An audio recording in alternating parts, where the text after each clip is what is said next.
vocês estão? Estamos aqui para mais uma sessão do Biofilmes.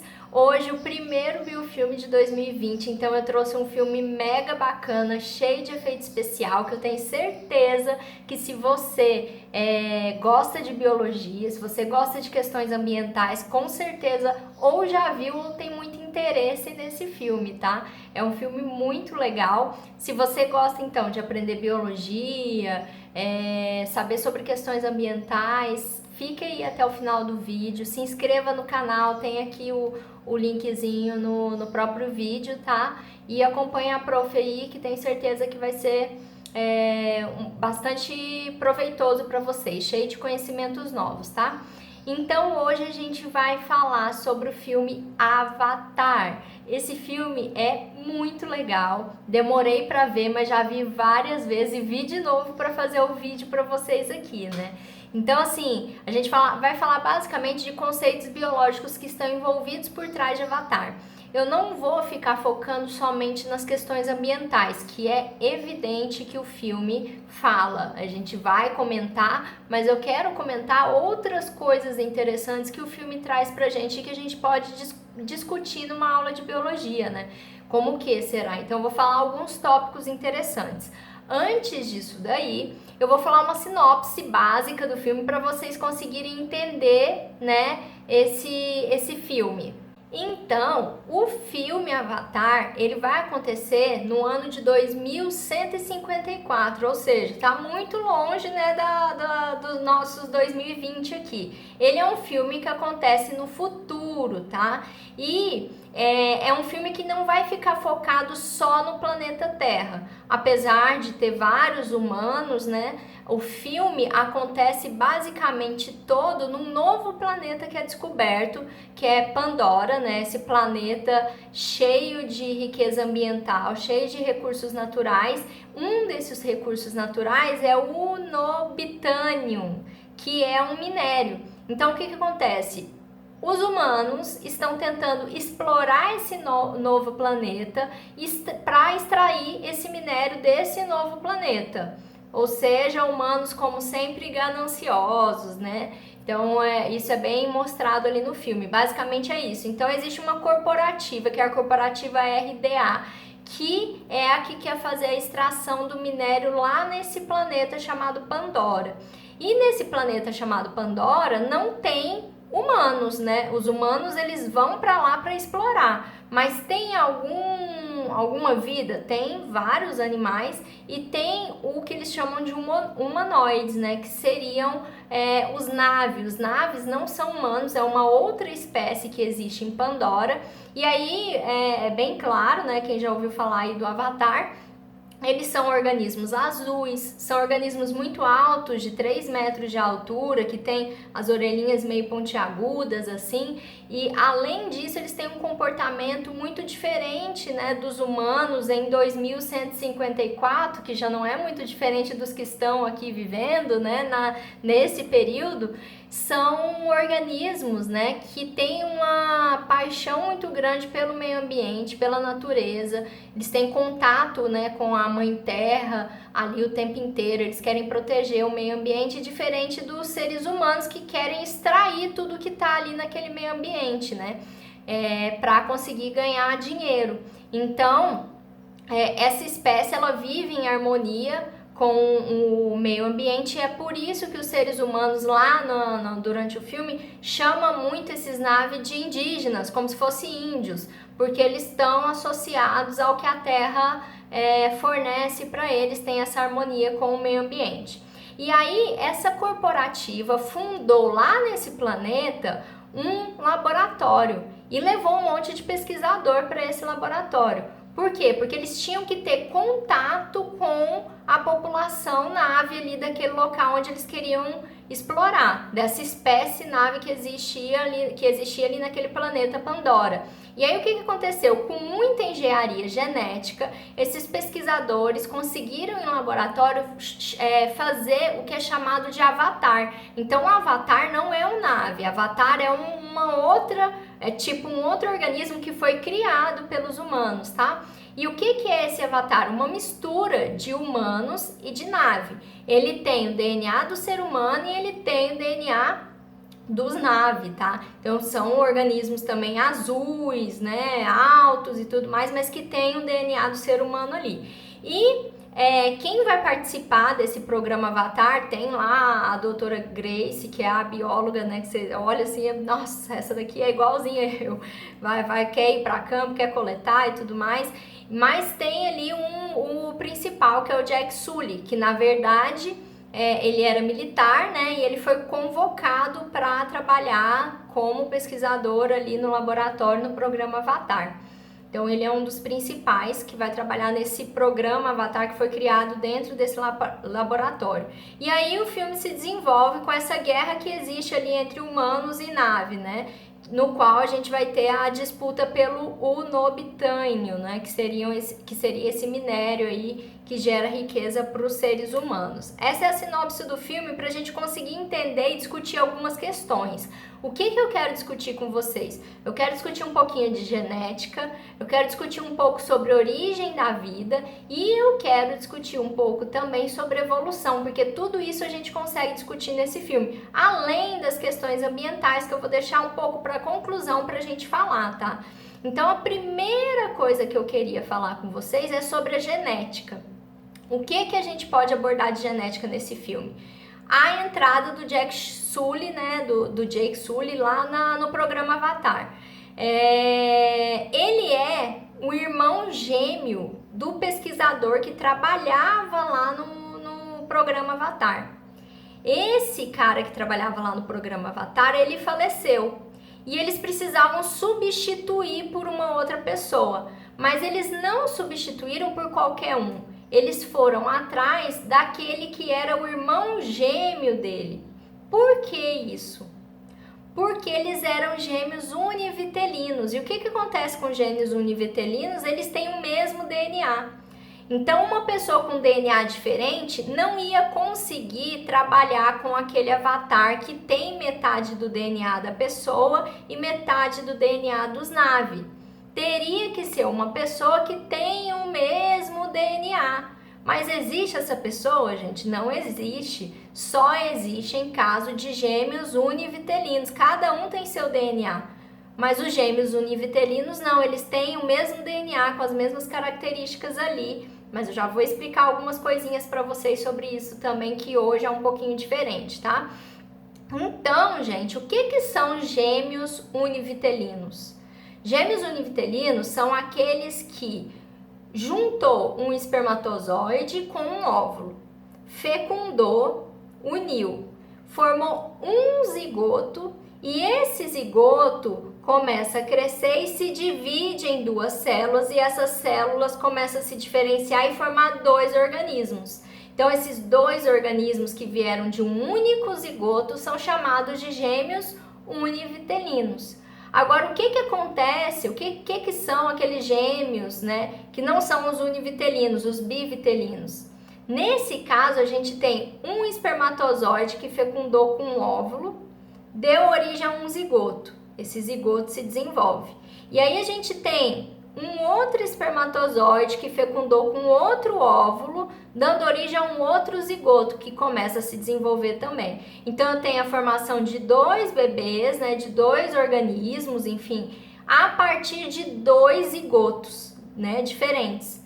Então eu tenho a formação de dois zigotos, dois organismos. No univitelino, um zigoto forma dois organismos. Então o que acontece? No univitelino, todo o material genético daquele zigoto passa para os outros organismos. É por isso que a gente fala que eles são organismos idênticos, né? São muito parecidos. Tem o mesmo material genético. Tanto é que existem vários casos que foram parar na justiça, né? De, por exemplo, o pai não quer assumir a paternidade do filho. Fala que não é o pai. E aí você vai ver, ele tem um irmão gêmeo. Ou seja, quando vai fazer o teste de paternidade, os dois são pai da criança. Se ele não assumir a responsabilidade, fica como se os dois fossem pai. Por quê? Porque o material genético é o mesmo, tá? E é por isso então que o Jack Sully lá conseguiu entrar no programa, porque ele tinha o mesmo material genético que o irmão gêmeo dele, né? Tanto é que isso daí foi muito bom lá pro programa, porque eles não perderam aquele avatar, porque esse avatar ele é feito com engenharia de última geração lá, né? E é caro, foi caro para desenvolver. Como o organismo, a pessoa, né, o ser humano morreu, ele ia ficar jogado lá, ninguém mais ia poder utilizar. Mas conseguiram achar o Jack Sully para adentrar e trabalhar com esse avatar, né?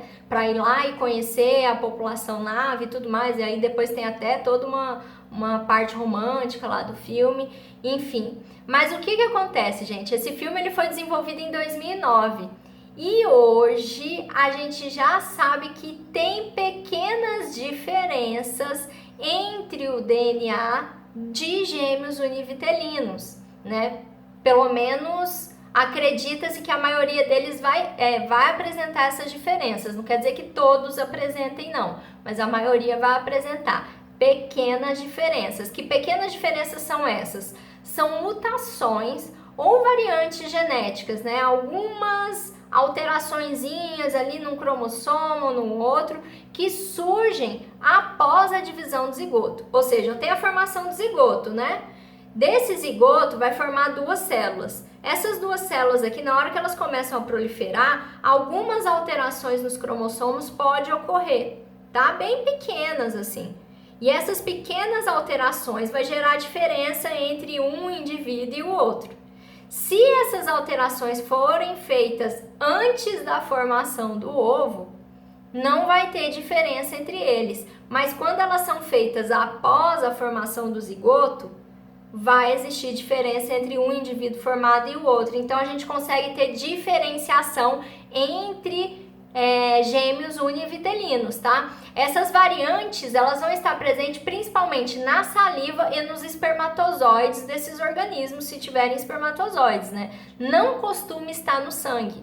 E o sangue, né, sempre foi utilizado como método para verificar paternidade, né, nos testes de paternidade. Então, se você quer averiguar a paternidade entre gêmeos univitelinos, né, é necessário fazer um teste mais robusto, utilizando principalmente espermatozoides ou saliva, para chegar a uma definição mais clara.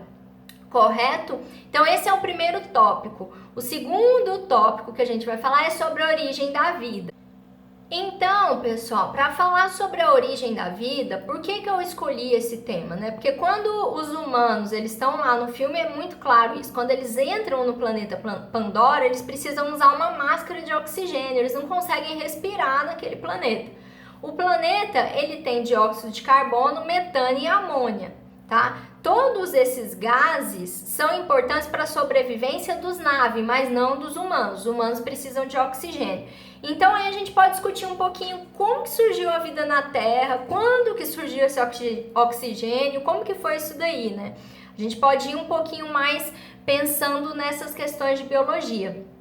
A origem de vida na Terra, gente, ela foi explicada, né, o surgimento, a partir de uma teoria, que é uma teoria, não quer dizer que ela é verdade, existem outras teorias, né, por trás do surgimento da vida na Terra, mas é uma teoria que ela é bem falada, né? Ela é sempre comentada nas aulas, então eu achei legal trazer para vocês, que é a teoria dos coservados. Ela foi desenvolvida, né, por Stanley Miller, tá? Então ele desenvolveu um experimento que ele mostrava exatamente como que surgia esses organismos, né? Como que surgiram os primeiros organismos numa terra primitiva. E como que era isso? Esse experimento que ele conseguiu fazer em próprio laboratório simulou as condições da Terra primitiva, do planeta Terra primitivo, né? Então, o que tinha no planeta Terra? Tinha a formação ali de água, né? Essa água, em determinados períodos, quando o planeta estava superaquecido, ela aquecia demais. Junto com isso, nós temos muitas chuvas e com as chuvas, raios, ou seja, descargas elétricas nessa água. Associado aos vapores e gases que tinham no planeta naquela época, sendo que inicialmente não era uma grande quantidade de oxigênio, isso daí foi surgir depois, eu já explico, né? Os gases que estavam ali, junto com essa água aquecida, com as descargas elétricas, formou uma substância nutritiva nesses oceanos, nesses locais com água. Essa substância nutritiva provavelmente foram ali as primeiras proteínas, tá? E o que aconteceu? As partículas de água que ainda restaram naquele ambiente, porque agora a gente tem que pensar numa sopa, não é uma água a mais, é uma sopa assim que é bem nutritiva e tal, é um pouquinho diferente. Então, dentro desse sopão, eu tenho o quê? Ainda alguns pedacinhos ali de água. Esses pedacinhos de água começaram a ficar envoltos ali, aliás, eles começaram a envolver ali essas estruturas e partículas de proteína que estavam ali naquele sopão. Então, eu tenho uma proteína envolvida por água. Isso daí é o meu coacervado, que seria, né, o início, o start para a formação dos primeiros organismos. Então, acredita-se que numa terra primitiva, no qual eu tinha água aquecida junto com descargas elétricas, junto com gases, né? Tudo isso aí levou à formação de uma substância nutritiva, e essa substância nutritiva deu origem aos coacervados, que são moléculas de proteína. No interior dela, começa a se desenvolver RNA e DNA. Primeiro o RNA, depois o DNA. Porque o RNA ele não era tão replicável assim quanto o DNA, tá? Então ele começa ali a desenvolver o DNA, o RNA, e se replicar. Surge a partir daí, já que eu tenho proteína, os primeiros organismos, que eram ainda de uma célula só, né? Unicelulares. Então, se eu começo a formar DNA, RNA, eles começam a se reproduzir, já tem um organismo ali, que é inicial, ele é bem, né, vamos dizer assim, rudimentar, mas tem uma célula só, mas ele consegue se reproduzir e tudo mais. Então, já é um dos primeiros organismos que surge a partir dessa terra primitiva, a partir desses coacervados. Depois do surgimento dos primeiros organismos unicelulares, surgem os organismos pluricelulares. Então, vamos falar um pouquinho mais aqui sobre a questão do RNA. Então, pessoal, retomando um pouquinho, né, sobre as primeiras moléculas que surgiram dentro dos coacervados, que eram estruturas ricas em proteínas, provavelmente surgiu o RNA porque ele é replicável. E isso é muito importante para os organismos conseguirem, se reproduzir, produzir outros organismos também, né? E garantir a sobrevivência deles ali naquele ambiente. Surge primeiro o RNA, mas o RNA ele não é tão replicável assim.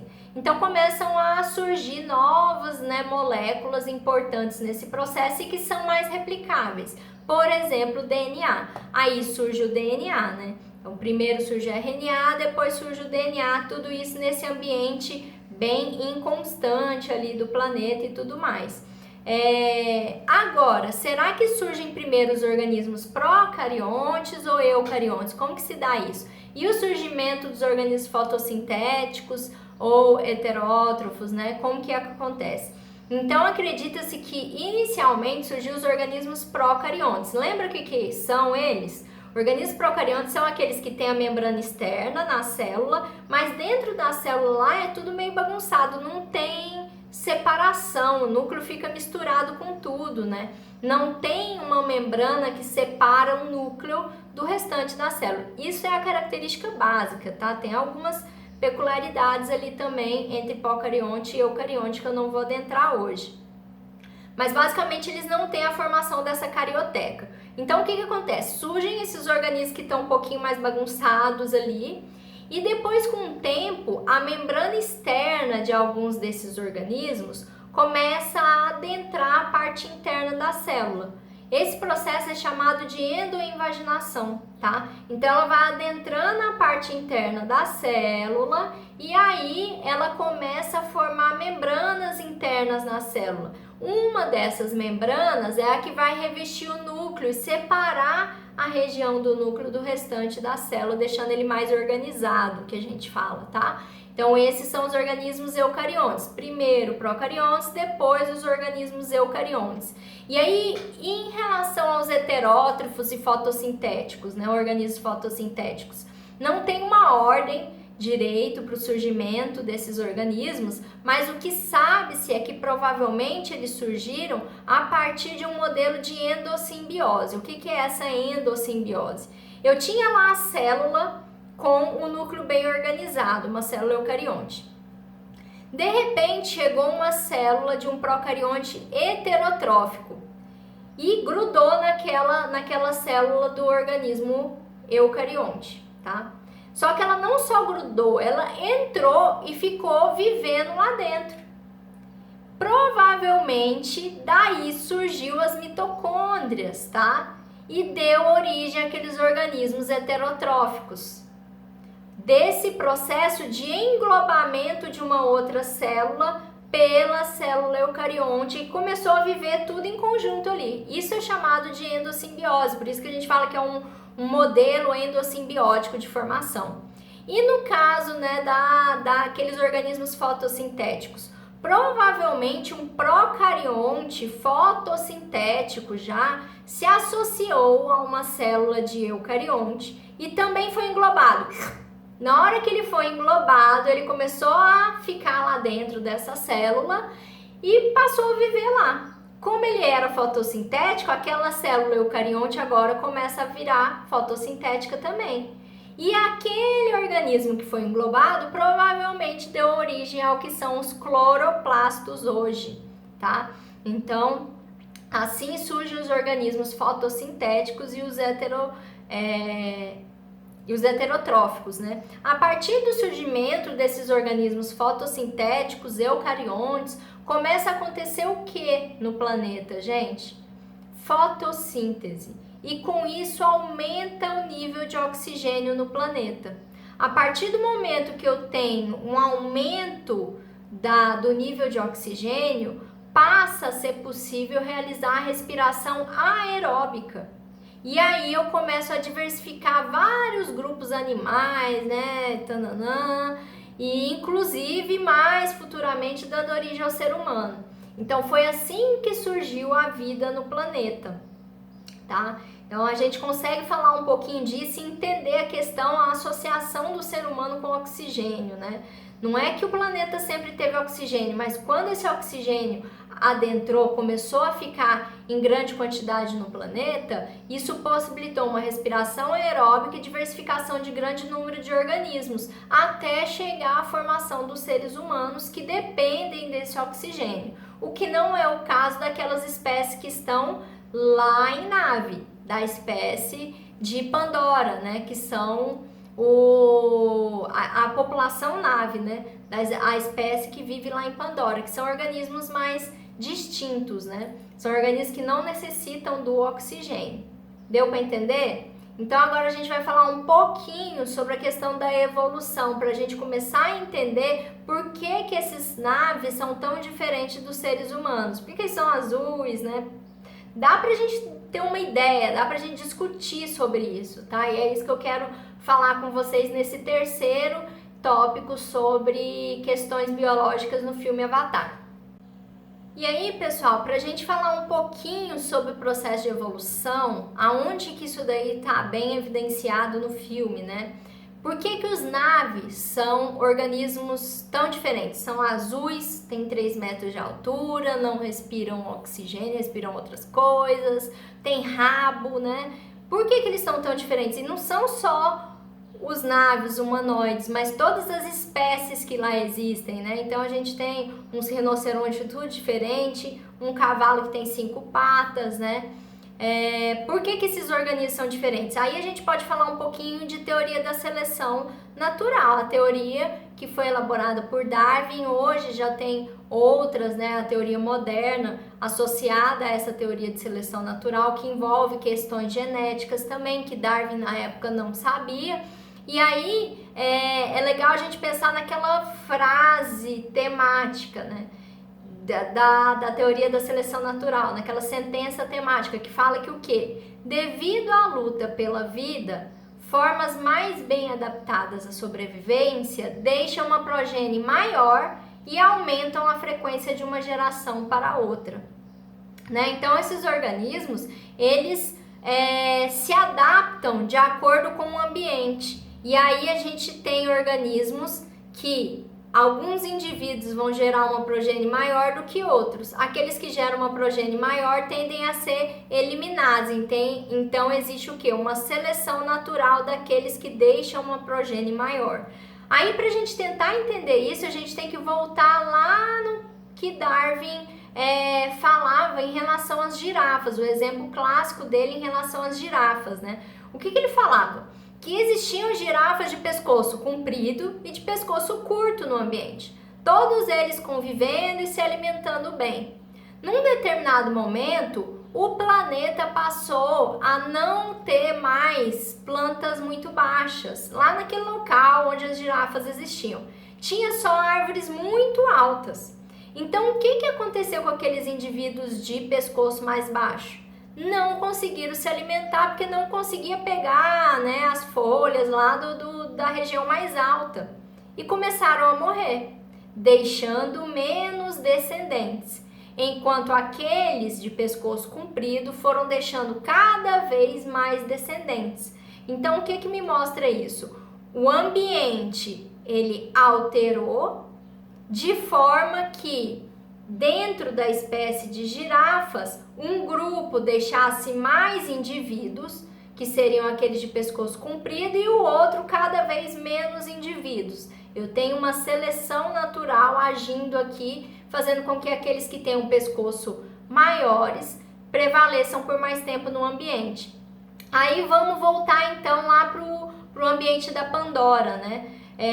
O planeta Pandora. Gente, o planeta ele é todo diferente, para começar pelos gases que eu falei que lá existem, né? A vegetação que é diferente. A gente não sabe direito como que são os processos em relação aos organismos vegetais que ali estão, né? Então é até engraçado que numa parte do filme lá, a doutora Grace, né? Enfim, que trabalha no laboratório, é a chefe do laboratório. Ela fala, preciso coletar umas amostras aqui. Por quê? Porque o ambiente é muito diferente daquilo que tem no planeta Terra. E esse ambiente diferente possibilitou pressões seletivas ali diferentes.